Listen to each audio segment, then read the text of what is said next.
Notre liberté se trouve au bout de l'épreuve de la division. Si nous réussissons à vaincre les démons de la division, le démon du tribalisme, le démon de la manipulation, et que nous réussissons à devenir un contre notre seul adversaire, la misère, la pauvreté, la mendicité, la décrépitude ambiante de notre tissu social, nous serons plus forts.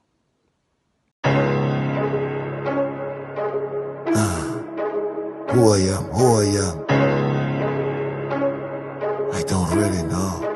Un jour, vous comprendriez pourquoi je parlais tous les jours du mot peuple à contrario aux populations. Parce que nous ne pouvons pas obtenir ce qu'un peuple obtient en étant des populations. Quand je parle du peuple, je parle des gens qui sont capables de se lever pour le bien commun.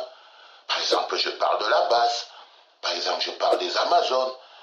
Par exemple, je parle de tous ces Camerounais capables de se lever.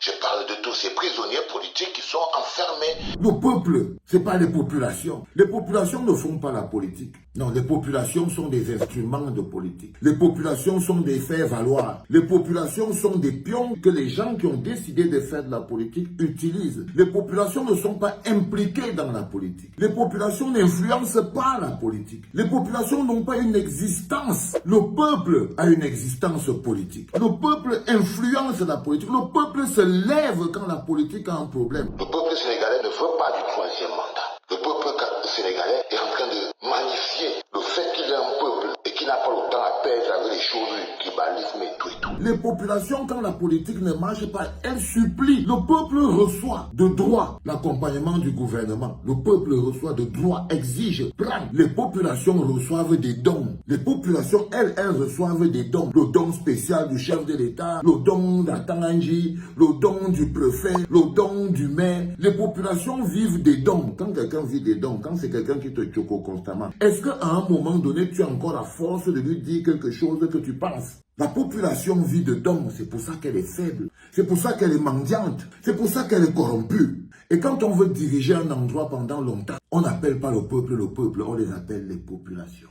Et les populations font des partis politiques comme ce que vous voyez là. C'est des partis politiques des villages. Le peuple, c'est un amas, c'est une idée, c'est une vision de vivre ensemble. Mais les populations, c'est la survie. C'est pas une idée de globalité. Et ça marche même dans les partis, les enfants. Partagez. Je sais que vous aimez le sensationnel, vous aimez, mais ce dont je suis en train de vous parler est la base. Si nous ne réglons pas le problème de notre changement, c'est-à-dire qu'un programme de changement de mentalité individuelle et personnelle, si nous ne migrons pas du statut de population et que nous devenons un peuple, nous ne prendrons même pas le départ vers notre libération.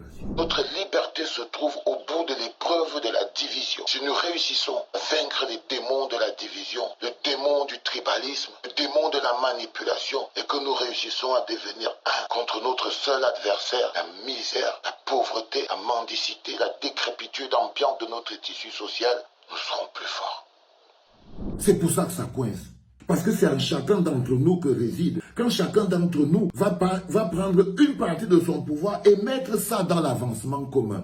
Une fois que les populations, la foule, deviennent un peuple, les dirigeants deviennent des serviteurs. Face aux populations, les dirigeants sont les sauveurs, les élites. Nous ne sommes pas maudits.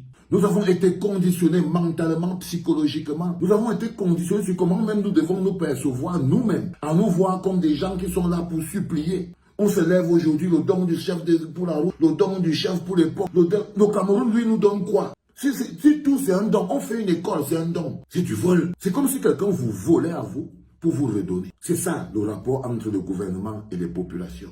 Vous avez écouté une fois, Jean de Momo disait que quand vous êtes là, vous partez toujours avec l'opposition. Il n'y a pas l'école à Fongo Tongo. Est-ce que si vous n'applaudissez pas le président, vous ne lui faites pas des applaudissements, vous n'êtes pas content? Est-ce qu'il va venir vous donner encore quelque chose à Fongo Tongo? Il est allé même plus loin. Il avait dit que le gouvernement, c'est comme dans un mariage polygamique. Et nous, le peuple, les partis d'opposition, tout ça, on est les différentes femmes du gouvernement. On doit être gentil avec Pomba pour que Pomba soit gentil avec les peuples. Voilà la perception, par exemple, d'un mec qui est vice-ministre de la Justice au Cameroun. Parce qu'ils ne sont pas un peuple. Parce qu'il lui aurait répondu que mais, nous avons droit. Il aurait même arrêté. Que mais qu'est-ce que celui-ci vient raconter là? Mais qu'est-ce qu'ils ont fait? Ils ont applaudi. Les enfants, je vous le dis toujours, nous ne sommes ni maudits ni malades. Mais chacun d'entre nous est la clé, est un bout de clé. Si on ne les met pas tous ensemble, Si on continue de courir après des mécanismes disparates, on risque de ne pas jouer notre rôle, devenir ce que nous devons être. Le peuple camerounais, pas les populations camerounaises, mais le peuple. C'était papa.